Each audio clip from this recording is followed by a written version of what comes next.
വേണ്ടിയിരുന്നതിൻ്റെ മുമ്പ് തന്നെ അള്ളാഹുവിൻ്റെ സഹായം ലഭിക്കുന്ന ഒരു അത്ഭുത സൂറത്തിനെ പറ്റിയാണ് ഇൻഷാ അള്ളാഹ് ഇന്ന് ഈ മജ്‌ലിസിലൂടെ നമ്മൾ പറയുന്നത്.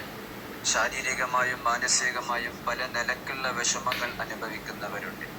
കുടുംബത്തിൽ ഒരുപാട് പ്രയാസങ്ങൾ അനുഭവിക്കുന്നവരുണ്ട്. നമുക്ക് താങ്ങാനാവാത്ത ഒരുപാട് വിഷമങ്ങൾ അനുഭവിക്കുന്നവരുണ്ട്.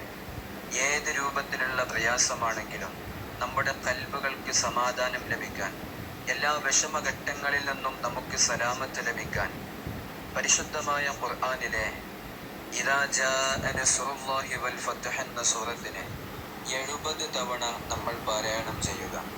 21 ദിവസമാണ് നമ്മൾ പാരായണം ചെയ്യേണ്ടത്. ഏത് വിഷമഘട്ടത്തിലും അള്ളാഹുവിൻ്റെ സഹായം ലഭിക്കുന്ന ഒരു അത്ഭുത സൂറത്താണിത്. ജീവിതത്തിൽ നമ്മൾ പതിവാക്കിയാൽ നമ്മൾ കുടുങ്ങി എന്ന് വിചാരിക്കുന്ന സ്ഥലത്ത് അള്ളാഹുവിൻ്റെ സഹായം നമുക്ക്